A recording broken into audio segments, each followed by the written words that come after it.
स्वामी जी के एक हाथ में शंख है, एक हाथ में गदा है, एक हाथ में सुदर्शन चक्र है और एक हाथ में चक्र की शिखा है।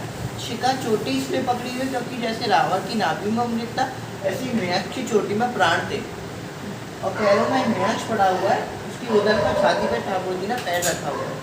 हिरण्याक्ष पृथ्वी का हरण करके पाताल लोक में ले गया, चारों तरफ गंदगी का टीला बना दिया, मतलब चारों तरफ गंदगी कर दी।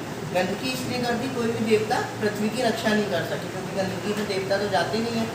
तो पृथ्वी का हरण हो गया तो पृथ्वी पर रहने वाले देवतागण, मनुष्य, जीव जंतु सब श्री हरि विष्णु की, नारायण की स्तुति करने लगे। भगवान हमारे प्राणों की रक्षा करो, हमारा जीवन यापन अब जल में और गंदगी में कैसे होगा। उसी समय पुष्कर में बैठकर ब्रह्मा जी तपस्या कर रहे थे, विचार कर रहे थे कि सृष्टि की रचना कैसे होगी। तो विचार करते करते ब्रह्मा जी को छींक हुआ और छींक के साथ नासिका में से, नाक में से ठाकुर जी ने अंगूठे के बराबर श्वेत वर्ण में अवतार लिया। मतलब ये स्वरूप देख रहे हो, इसी स्वरूप में अवतार लिया।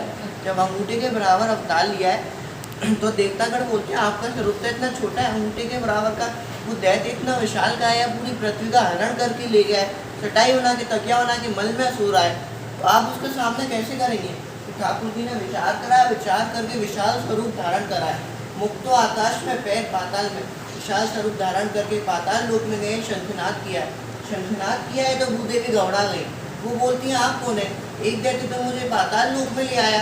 तो स्वामी जी कहते हैं मैं विष्णु, मैंने भरा अवतार आपकी रक्षा के लिए लिया है। तो फिर भूदेवी बोलती हैं आप मेरी दैत्य से रक्षा करिए। हिरण्याक्ष और ठाकुर जी का फिर युद्ध हुआ है, कई हजार वर्ष तक युद्ध हुआ है। कई हजार वर्ष तक युद्ध इसलिए हुआ है क्योंकि जैसे हिरण्याकश्यप को वरदान मिली हुई थी, ना दिन में मरूंगा, ना रात में मरूंगा, ना 24 घंटे में, ना 7, हाँ सेम अधिक मास की रचना करी, जिसे पुरुषोत्तम मास और मलमास भी बोलते हैं। मलमास इसलिए बोलते हैं, रचना करके हिरण्याक्ष की चोटी पकड़ी है, चोटी में इसके प्राण थे, इसको प्राण निकाले, इसको पराजित किया है और भूदेव को मल में से निकाल के ला रहे हैं, इसलिए मलमास बोलते हैं उसको। मल में से निकाल के भूदेव को उद्धार किया है और अपने डाढ़ पे आप देख रहे होंगे भूदेव को विराजमान करके आकाश मार्ग से ला रहे हैं। भूदेवी को विराजमान करके आकाश मार्ग से ला रहे हैं तो भूदेवी को गर्व हो गया, अभिमान हो गया कि मैं कितनी, मुझे अपने मुखार विंद पर विराजमान किए हुए हैं। इस संसार में मेरे जितना भाग्यशाली कोई नहीं होगा, क्योंकि मुझे तो स्वयं नारायण की प्राप्ति होगा। तो ठाकुर जी समझ गए भूदेवी को गर्व हो रहा है, अभिमान हो रहा है। वो बोलते हैं आपको कहीं भी हरा भरा वन दिखे, नदियाँ पहाड़ दिखे तो आप मुझे बताना, मैं विश्राम करूँगा, क्योंकि मेरा मुख तो ऊपर की तरफ है और आपका मुख नीचे की तरफ है। तो भूदेवी बोलते हैं कैसे संभव है, ये सब तो मेरे ऊपर ही विद्यमान है, पृथ्वी पर ही होते हैं हरा भरा वन, नदियाँ पहाड़ सब चीज़ें। तो ठाकुर जी बोलते हैं नहीं, तुम्हारी रचना करने से पहले मैंने एक और धाम की रचना करी थी, जिसे गोलोक धाम, ब्रज धाम कहते हैं, जो प्रलय काल में भी नष्ट नहीं होता है। तो भूदेवी बोलते हैं आपका धाम आएगा तो मैं आपको अवश्य बताऊंगी। तो जैसे ही ब्रज में प्रवेश किया है तो उनको हरा भरा वन, नदियाँ पहाड़ ये सब दिखने लगे। तो भूदेवी बोलते हैं आपका धाम आ गया, आप विश्राम किया लेते हैं।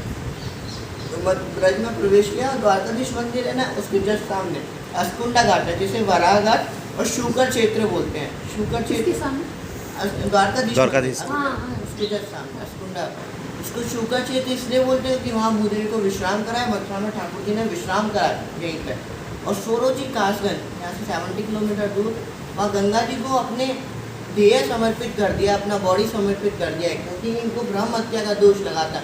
हिरण्याक्ष और हिरण्याकश्यप कश्यप ऋषि के पुत्र थे, ब्राह्मण पुत्र थे, और गंगा जी को आशीर्वाद दिया जो भी अपने पितरों के प्रति तर्पण, ब्राह्मण को भोजन, हवन आदि इत्यादि करेगा, उनके पितरों का वास मेरे चरणों में होगा, तो मेरे निधिधाम वैकुंठ नाम में होगा। और गंगा जी को ये भी आशीर्वाद दिया जो भी अपने पितरों के अस्थि कलश इस गंगा जी में लाएगा, उनकी अस्थियाँ 3 दिन में जल में विलीन हो जाएगी। तो आज भी वो सोरोजी में जिसको हाड़ गंगा और हरी गंगा बोलते हैं, वो कुंड है, वहाँ अस्थियाँ आज भी पूरे पानी में डिजॉल्व हो जाती हैं।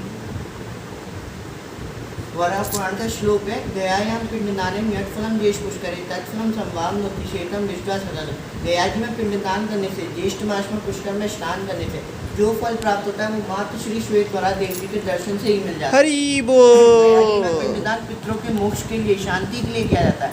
और पुष्कर में ज्येष्ठ मास में स्नान पुत्र प्राप्ति के लिए किया जाता है। और पितृ और पुत्र का फल ठाकुर जी के दर्शन मात्र से ही मिलता है। श्री राधे राधे।